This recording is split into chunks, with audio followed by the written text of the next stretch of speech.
My beginnings in Trinidad was very rare. It was very incredible because it's not because it was Trinidad.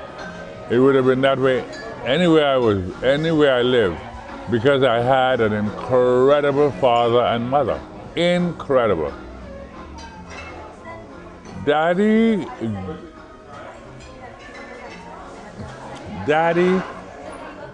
taught us how to walk. My brother Bosco, other brother Kenneth, Marjorie Boosman and Jean Cray, my sisters, to walk like kings and queens. And I mean that only because he had a power in him. My father was fearless. My father was a salesman and was highly respected. Everybody knew him. He was built like a truck driver. Beautiful body, Daddy. Big and much. Gracious man. He's a Libra. Wonderful, big-hearted, generous. Mother was a Gemini. Mother was very... Her mother was Martinican, and her grandfather was French. So we came from a Creole background, a melange of the two cultures. That's why, in a lot of my paintings, you see the Martinican madras and the foulard and the frou-frou and the bijou, the jewelry, that comes from my grandparents, and we lived in a very small house on Richmond, on Abercrombie Street. And when Bosco was born, Daddy, oh God, the firstborn child, it's his pride. So he bought, inside of the small house, rather than give him a football or a gun and say, go out there, he bought a piano. And when you bring a piano into a house, you bring in music into the house. And then my other brother, Kenneth, he died when he was 7 years old, he bought him a violin. So I, the last boy, woke up hearing na na na na na na na na na. I woke up hearing music. Woke up to music, grew up hearing music. And Bosco was very, very, very, very popular. And all the beautiful girls would come around him and he would say, I like the timbre of your voice, sing for me, sing for me. And he would make them sing. He accompanied them and taught them how to. He was not teaching them, he just encouraged them to blossom because they had nowhere else to do that in Trinidad. No one did it. Bosco, out of Bosco, so many stars came, Girls who gave up their career and became singers, and they went to Europe and became stars. A perfect example of that is Bosco and a policeman. His name was Edric Connor. Edric Connor was a police guy who had a deep voice.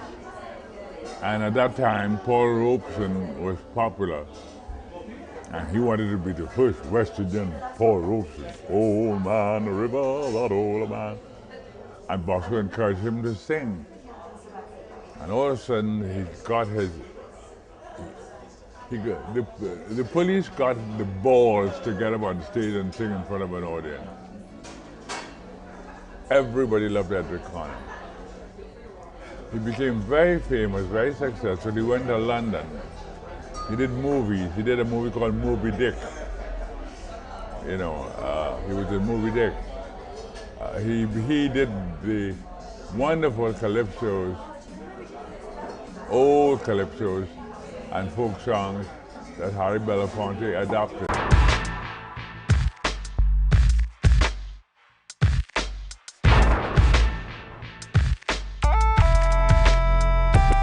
When I was 7 years old, he was doing a show and he said, Geoffrey, come dance with me. No, just improvise. Because I was always imitating him with my sister Jean. And I got on stage and danced when I was 7 years old. And once you get the bug, you get the bug. And the wonderful thing about the bug is that children are incredible. They know what they want to do. And if you know what your child wants to do, you just supply the tools. Daddy did that. And he was proud, and he would buy our clothes. He'd buy my mother's clothes. My mother could sew, but he would buy the fabric. Bosco left for London with his wife, Sheila Clark, whose mother was the famous Auntie Kay on radio. When Bosco left, all of the dancers in his company were there. I said, I'm going to open a company with the dancers who were there. At that time, I'm like 18 years old now. And that time I'm working. I went to Queen's Royal College, you know. And then after college, I told Daddy, enough school. I don't want to save your money. I don't want to go to school anymore. He said, all right. So I got a government job down on the wharves, Port of Spain wharves, where I was a clerical assistant, you know, stamping bill of lading. And the money that I made was $19 a fortnight, or $17 a fortnight. That money went into buying costumes and classical records, you know, and oil paints. So I've always subsidized myself. And I took over the dance company, and I did my own choreography. And in 1951, the Puerto Rican government invited me and my company to represent Trinidad at the first Caribbean Festival in San Juan, Puerto Rico. There were excellent companies from Haiti, from Guyana, Antigua, dynamite. And we were very successful. We were the sensation of the festival. And I came back with a contract to perform at all of the Hilton hotels in southern Puerto Rico, to all of the hotels, the hotel chain.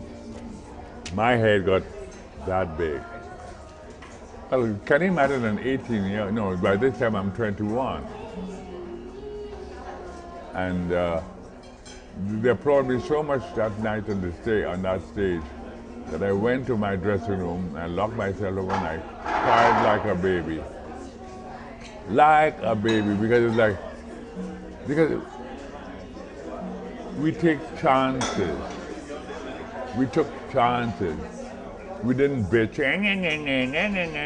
No. You don't have time for that. Get up and go again. Everything is a challenge, and that has been my attitude all the time. The world owes me nothing. I owe it to the world. When I went back to Trinidad, I made my dance company much smaller. And I handpicked the people. And I thought, since Geoffrey, you could always make money selling your paintings and the photography. By that time I was taking photographs as well. Why don't your dancers, they were all men and one girl, Scoogie Ryers. I told the guys, look, you all have to dance with me. You're going to dance, you know my music. But go and study how to play the steel drum. Well, we went back to San Juan, Puerto Rico for the first contract to perform at the Hilton Hotel in San Juan. Met wonderful people. And from there we went to the Virgin Isles Hotel. Through the help of a wonderful woman from St. Thomas named Eldra Schulterbrand. While we were there, she said, Geoffrey, I'd like this lady to see you, a very important lady. She was the niece of Cecil B. DeMille. Her name was Agnes DeMille, a great American choreographer who was on vacation in St. Thomas after her success of choreographing the Broadway show Oklahoma. And we danced for her in Eldra's living room. I never forget breaking her chandelier because my arms are so long.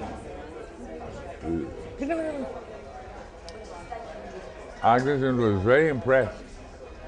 She said, I'd like you to come to New York to audition for Saul Hurock. Saul Hurock was the great impresario who took everybody all over the world, all over the country. On the strength of that, we got our visa to go to come to America. One man was very kind to me, who manipulated things for me. His name is Donald Bain. Oh, he was my godfather, as we say home, godfather. Without Don Bain, none of this would have happened, because Don Bain told me about the Puerto Rican festival. Geoffrey, there's a woman coming here. Oh God, man. She got to see your company. Yeah, she got to see you. He arranged that. Came to America. Agnes DeMille was waiting for us because we were auditioning for Hurock at Carnegie Hall. This time I am 22 years old. Hurock did not accept the company, but 2 months later, a producer saw, I auditioned for a producer, and I became principal dancer in a Broadway show called House of Flowers. House of Flowers was based on a book by Truman Capote. It's about, it's a house of prostitution. And the star of it was Diane Carroll and Pearl Bailey. Oh, Diane Carroll was lovely. She was innocent. She was a little girl. And Pearl Bailey was lovely, very kind to me. And I said to him, you have to see my dancers and hear this instrument. So I introduced him to my dancers, the dance. He hired 3 because they could play the steel drums, because he had never heard the steel drums before. And on the strength of that, they had to join the union. That's the first time the steel drum ever joined the union. God has been very good to me. We are roommates. We live together, me and God.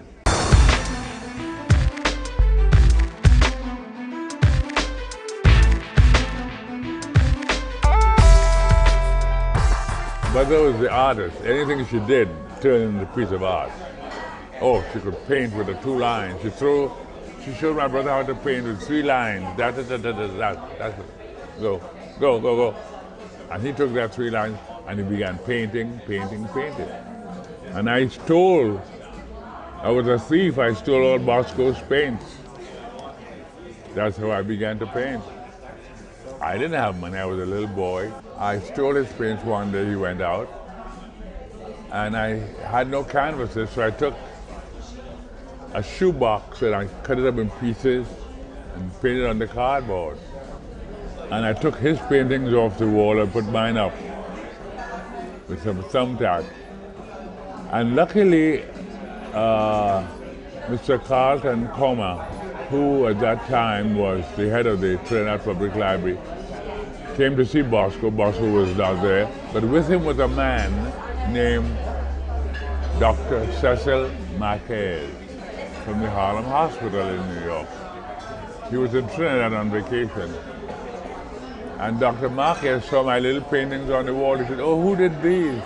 I said, I did. Oh, they're wonderful. How much are they? I said, $17. Okay. He bought 3. I was 12 years old and I sold 3 paintings. My head got that big. Boom. That was the tap on the shoulder that made me follow through. I vowed to myself, I'm going to always paint. Because if I could sell my 3 paintings, I am a professional. That's how I thought. And I never stopped. I never stopped. I've had a lot of museum shows and art exhibits in this country. And won Guggenheim award.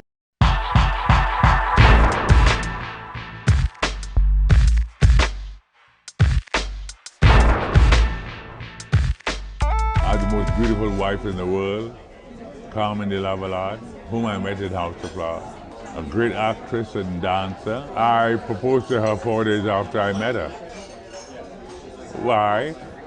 If you see something you like, I'm very ballsy. I either like you or I don't. I cut to the chase. You don't know me, but I love you. Would you marry me? Don't give me the answer now. When you get to know me. That's how you do things. So, Bam! That's my father. Cut to the chase. And we've been married for now 53 years. And my son is 52 years, and he is beautiful, wonderful man. He does graphic designs for movies.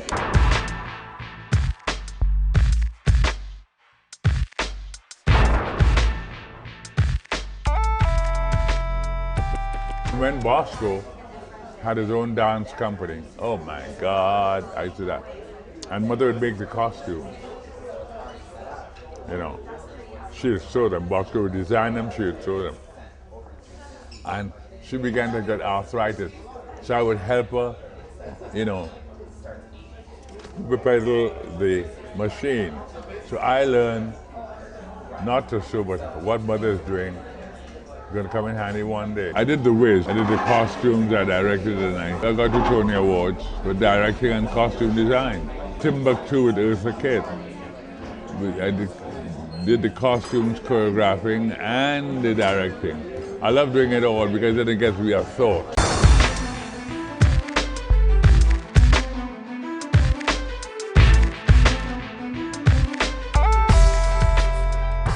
I'm dyslexic, very dyslexic. And I stammered very badly. Geoffrey. I was in a Broadway show called Waiting for Godot. Incredible part the part of Lucky, who was a slave, you know, who couldn't speak a go, you know, who has the most difficult speech in the theater. And I couldn't retain all those words. You see, I read backwards. If we're going to read something, I want to see what's happened at the end, and then I go back to the beginning to see how it gets there. The director was losing patience with me. And I got angry at myself one day, and I began to let my head spin. Bam! I let the whole speech out without stopping. I'm determined. I'm a lion. I was 7 years old when I danced on the stage, and there's a teacher named Mr. Best. He called me out at Tranquility School in front of all of the boys at the end of the day and say, "Oh, we have a little star here. You should see him dance. Oh, he's good for himself. Oh, stand up, Geoffrey Holder. Come on here." And I'm shy. Dance for us right here now as you danced on the stage last night. I said, and the boy began to laugh, you know. He took out his cane and hit me. Bam, bam, dance, dance. In front of the entire school.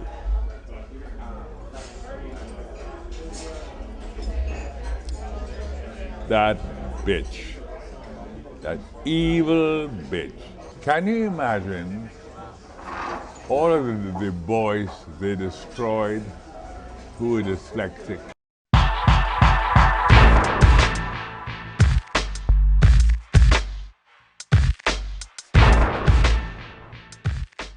You don't make a transition into acting.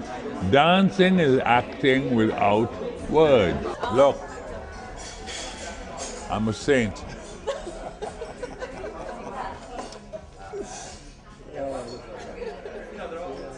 That's what theater is all about. Remember when the movies first started? There was no sound, it was all...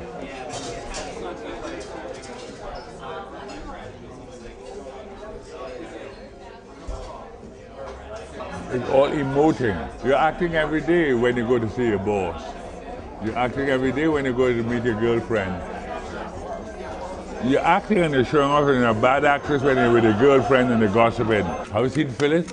Phyllis was at a party with John, and I know John's mother, you know. Oh yes, we went to school together. She was pregnant. She was pregnant with John when she was 19. Yes. Oh God, oh God, oh God, oh God, tell me. But who is the other woman? What other woman?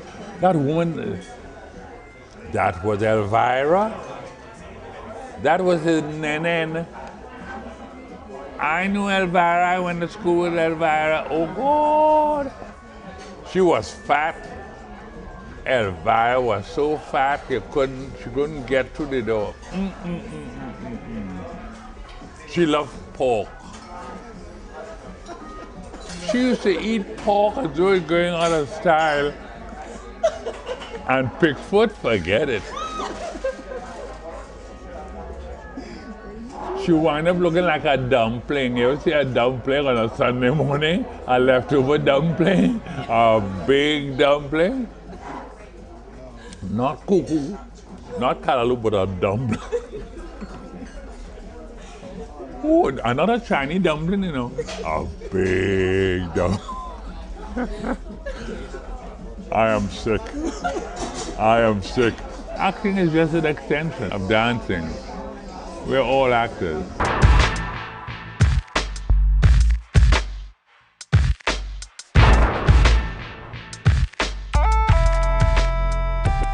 People should just do what they do, and get outside of themselves. Take a chance. Draw, paint, sing, do it, you know. All those little hidden things you had inside you always wanted to do. Try. Have a lot of shows. I just had a show at the museum, the Nassau County Museum. I just had one for 3 months. It was very successful. In Trinidad at the gallery, and I think in Barbados. You know, I'm painting like mad. And I'm doing 4 fairy tales, but adult fairy tales, and I'm recording it. Doing a CD, I'm telling the stories, narrating the stories, and I'm doing the music for it, which would be eventually become a broader musical. And the writing and the drawings for these books, and they're coming out very soon. Sleep is for the dead. No. My mind is always working. Every time I see something, it becomes an idea to paint, to write, to cook. Anyway, I am young. 78 years old, young. Going on 15. And a facelift is a smile. Ha ha ha ha ha.